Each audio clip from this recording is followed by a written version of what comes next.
हाँ यार, कितना हैंडसम लड़का है। उफ, दिल ही आ गया इसके ऊपर तो। मन तो कर रहा है कि इसे कच्चे से चबा जाऊं। हाय क्या बॉडी है। और एक मेरा हस्बैंड है, हैंडसम तो है पर क्या फ़ायदा, हमेशा घर के बाहर होता है। बस बिजनेस, पैसा, ये वो। ज़रा सा भी टाइम नहीं मेरे लिए। यहाँ इतने बड़े घर में मुझे अकेला छोड़ के चला जाता है बाहर। ये भी नहीं सोचता कि मैं क्या करूँगी अकेले पूरे दिन इस घर में। अरे क्या करूँ अब, मेरा तो बहुत जी में चल रहा है। कितने दिन हो गए रोमांस किए हुए, किसे बुलाऊँ घर पे, कोई है भी नहीं फ़िलहाल अवेलेबल। यार मेरा पार्सल आने वाला था आज, आया नहीं अब तक। लगता है आ गया पार्सल। हाँ दरवाज़ा खुला है, आ जाओ अंदर। मैडम ये आपका पार्सल आया हुआ है। हाँ हाँ दो, आओ बैठो यहाँ पे। जी लीजिए। हाँ कितने का है ये पार्सल? मैडम 5,000 हुए। अच्छा 5,000 हो गया, ओके ओके ठीक है। लाओ QR दे दो, मैं पेटीएम कर देती हूँ। सॉरी मैडम, ये आपने पार्सल COD बुक करा है तो आपको पैसे कैश में देने पड़ेंगे।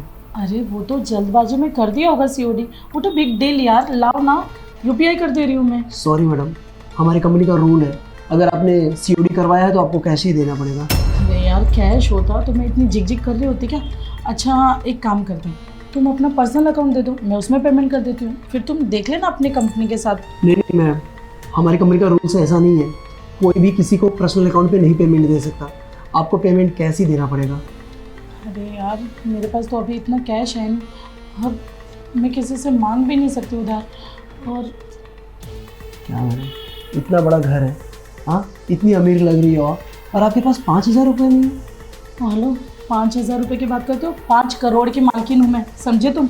बस इतनी सी बात है कि मेरा हस्बैंड घर पे नहीं है, 2-3 दिन के लिए वो बिज़नेस के काम से बाहर गया, और मेरे पास अभी कैश अवेलेबल नहीं है। इसलिए बोल रही हूँ कि अकाउंट में ले लेते तो इतनी प्रॉब्लम होती ही नहीं। मैं वो सब नहीं जानता मैडम, मुझे ऑलरेडी लेट हो रहा है, आप मुझे पैसे दीजिए, मैं निकलता हूँ यहाँ से।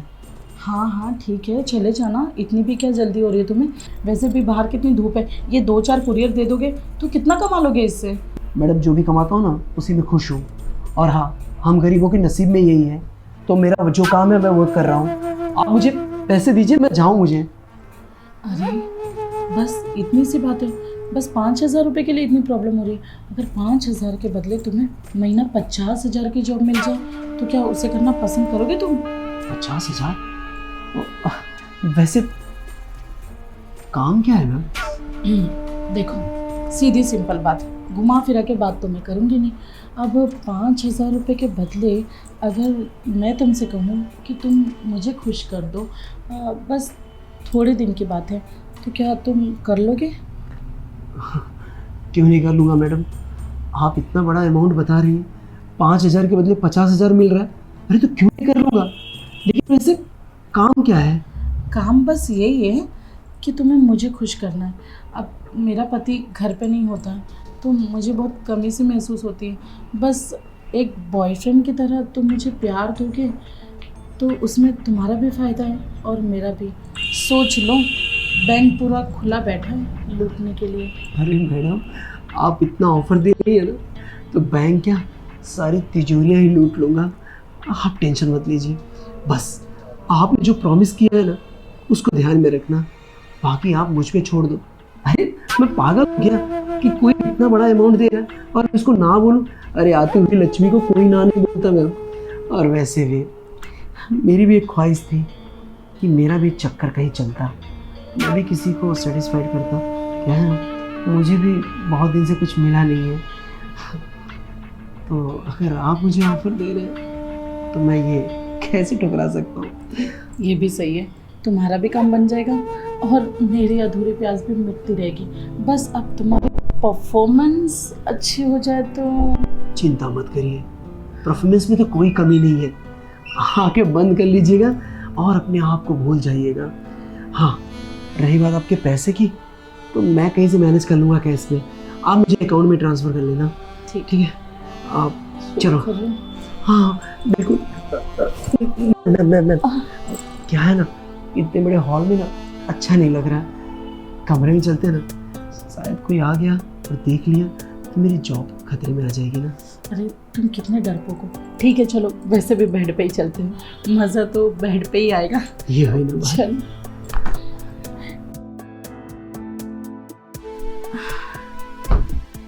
ये देखो मेरा आलीशान बेडरूम।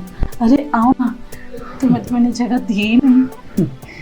सच में बेडरूम तो काफ़ी ब्यूटीफुल है। जितनी ब्यूटीफुल आप हो ना, उतना ब्यूटीफुल डेकोरेट करके रखा हुआ है। हाँ क्यों नहीं, अब पूरे दिन घर में पड़े पड़े बोर हो जाती हूँ तो सोचती हूँ थोड़ा घर ही सजा दूँ। मैडम जी, एक बात बताइए मुझे, आपके हस्बैंड क्या करते हैं? मेरे हस्बैंड का ना बहुत बड़ा बिजनेस है, लाखों लाखों नहीं करोड़ों का बिजनेस है, और वो बहुत पैसे कमाता है। बस उसी से मैं अपनी अय्याशियाँ पूरी करती हूँ। अब अय्याशी की बात छोड़ो, अब सीधी सिंपल बात है, देखो अब घर में कोई होता नहीं है, वो मुझे टाइम देता नहीं है, तो मैं क्या करूँ?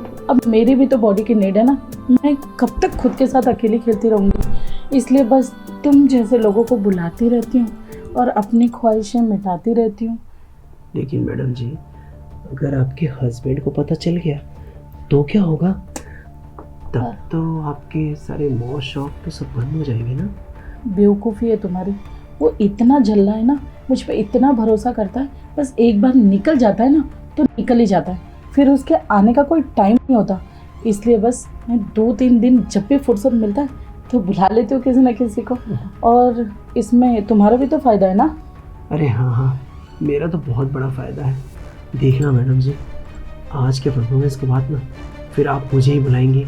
और सेकेंड चीज़, अगर मेरा काम अच्छे से चला ना, आप मुझे बार बार बुलाएं तो मैं ये कुरियर का जॉब भी छोड़ दूंगा, सिर्फ आपके ही पास आ जाऊंगा। ठीक है फिर शुरू करो। पूनम, अरे आप कब आए जी? क्या चल रहा है ये सब? अरे वो कुछ नहीं, मेरी आँख में कुछ चला गया था ना, तो ये भाई साहब बस वही निकाल रहे थे। अच्छा, निकाल रहे थे। वैसे है कौन ये भाई साहब? ये भाई साहब तो कुरियर वाले हैं, कुरियर लेकर आए थे। अरे बकवास अपनी बंद करो, और कितना झूठ बोलोगी तुम। मैं जब भी ऑफिस जाता हूँ ना रोज, सोसाइटी वाले पता है मुझे क्या बोलते हैं? कि भाई तेरी बीवी तुझे धोखा दे रही है, तू तो ऑफिस चला जाता है, तेरी पीठ पीछे घर में गैर मर्दों को बुलाती है, उनके साथ अपनी रातें रंगीन करती है। मुझे उनकी बातों पर यकीन नहीं हुआ था। मुझे लगा शायद वो हम तो जलते हैं, इसलिए मुझे तुम्हारे खिलाफ भड़का रहे हैं। लेकिन कल मेरे दोस्त ने मुझे सेम चीज़ बोली। उसने कहा भाई मैंने तेरे घर से एक लड़के को निकलते हुए देखा है। तब मेरा दिमाग ठनका। मैंने सोचा कि यार कहीं ऐसा तो नहीं कि सोसाइटी वाले सच मुझे बोलते हो और मैं उनकी बातों को इग्नोर कर रहा था। जिसे तुम डिलीवरी वाला समझ रही हो ना, ये डिलीवरी वाला नहीं है, ये मेरे बचपन का दोस्त है, और इसी ने मुझे तुम्हारी हरकतों के बारे में बताया था, और मैंने ही इसे यहाँ भेजा था कि भाई एक बार देख लेते हैं कि मेरी बीवी सच में ये सब करती है या फिर सोसाइटी वाले झूठ बोल रहे हैं। और देखो ना, आज तुम्हारी सच्चाई मेरी आंखों के सामने आ ही गई। कितना प्यार करता हूँ मैं तुमसे, और तुम मुझे उसका ये सलाह दे रही हो। एक्शन। क्यों करा तुमने, बताओगी? हाँ तो क्या करती है? हाँ, इसमें सिर्फ मेरे अकेले की गलती है, तुम्हारी कोई गलती नहीं। अरे 6-7 महीने हुए हमारी शादी को, तुम ना मुझे हनीमून पे लेकर गए, ना कहीं घुमाने फिराने। अरे कितने अनरोमांटिक हो तुम। तुमने ये भी नहीं सोचा कि अकेली बीवी को छोड़ के जाऊंगा तो इसे कैसा फील होगा। तुमने कभी मेरे बारे में सोचा ही नहीं। तुम्हें बस पैसे, बिजनेस, मीटिंग्स, बस ये सब करनी थी। तो क्या करती अपने अकेलेपन को दूर करने के लिए? अरे मेरी भी तो कोई नीड थी ना, बस उसी में मैं बहक गई। और ऐसे कभी मौका मिलता था तो मैं बहक जाती थी और ये सब कर लेती थी। सही कहते थे मेरे घर वाले कि ये लड़की तेरे लायक नहीं है, लेकिन मैंने उनकी बात नहीं मानी। तुमसे प्यार जो करता था मैं, अंधा भरोसा था मेरे को तुम्हारे ऊपर कि तुम मुझे कभी छोड़ के नहीं जाओगी, मुझे कभी चीट नहीं करोगी, ज़िंदगी भर मेरा साथ निभाओगी, मेरे लिए हमेशा लॉयल रहोगी। और यहाँ मुझे क्या देखना पड़ रहा है? मेरी पीठ पीछे मेरे घर में गैर मर्दों को बुलाती हो और उनके साथ अपनी रातें रंगीन करती हो। तुम्हारी वजह से मैंने अपना घर छोड़ा ना।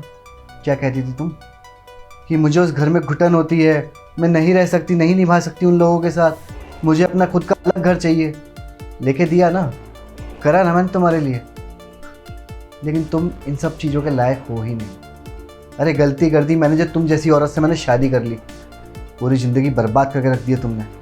खैर छोड़ो, तुम कहाँ ही समझोगे इन रिश्तों को, तुम्हारी भलाई इसी में है। अपने कपड़े पैक करो और निकलो मेरे घर से बाहर। नहीं, ऐसा मत करो, मुझे घर से मत निकालो तुम, मुझे माफ़ कर दो प्लीज़। मैं हाथ जोड़ के तुमसे माफ़ी मांगती हूँ। मैं मानती हूँ कि मैंने गलती नहीं, बहुत बड़ा पाप किया है, अनर्थ किया है मैंने। इस रिश्ते को बहुत ही बिगाड़ चुकी हूँ, पर अब मैं इसे सुधारने की कोशिश करूँगी। और भाई साहब, आप प्लीज़ मुझे माफ़ कर दो, समझाओ ना अपने भाई को, मुझे माफ़ कर दो। भाभी जी, आप मुझसे माफ़ी मत मांगिए। क्या है ना, पति पत्नी का रिश्ता ना नाजुक धागे की तरह होता है। अगर एक बार टूट गया ना तो दोबारा जुड़ने में उसमें गांठ पड़ जाता है। और वैसे भी माफ़ी आपको आपका पति करेगा, मैं नहीं। मैं तो ठहरा बाहरी वाला। प्लीज़ एक बार मुझे माफ़ कर दो, एक मौका दे दो मुझे, मैं इस रिश्ते को सुधार दूंगी। मैं जानती हूँ तुम मुझसे बहुत प्यार करते हो, अगर तुमने ऐसा कुछ किया होता तो शायद मैं तुम्हें कभी माफ़ नहीं करती। पर तुम मुझे माफ़ कर दो प्लीज़। देखो, तुमने जो हरकत करी है ना वो माफ़ी के लायक नहीं है। मैं तुम्हें इसके लिए बिल्कुल माफ़ नहीं कर सकता। इससे पहले मुझे और गुस्सा आए और मैं कुछ ना कुछ कर बैठूं तुम्हारे साथ, तुम चुपचाप अपने कपड़े पैक करो और मेरे घर से निकल जाओ। आज के बाद मुझे अपनी शक्ल मत दिखाना। जब तुम्हारे घर वाले पूछेंगे ना कि बेटा तू वापस क्यों आ गई हमारे घर में अपने कपड़े लेकर, तो बताना उन्हें कि अपने पति को धोखा देती थी मैं, उसकी पीठ पीछे गैर मर्दों को अपने घर में बुलाती थी। अरे उनके साथ सोती थी मैं, क्योंकि मेरा पति तो जॉब पे रहता था, उसके पास तो टाइम है ही नहीं मेरे लिए, इसलिए मुझे ये सब करना पड़ा। फिर देखते हैं तुम्हारे घर वाले क्या जवाब देते हैं तुम्हें। तो एक काम करते हैं, हम दोनों डाइवोर्स ले लेते हैं। मैं डाइवोर्स के पेपर तुम्हारे घर भेज दूंगा, साइन कर देना उस पर। अब खड़ी खड़ी मेरी शक्ल मत देखो, निकलो यहाँ से।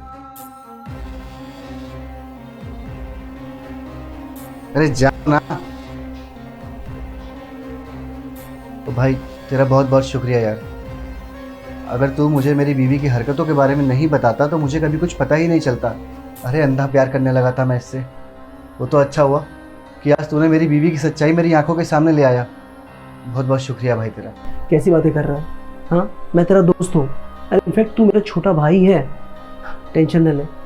अच्छा हुआ तेरी बीवी की असलियत तुझे पता चल गई। अरे यही बाद में पता चलता ना तो और तकलीफ होता। खैर, जो भी होता है अच्छे के लिए होता है। अच्छा ठीक है, मुझे भी लेट हो रहा है, मैं भी निकल रहा हूँ। ठीक है।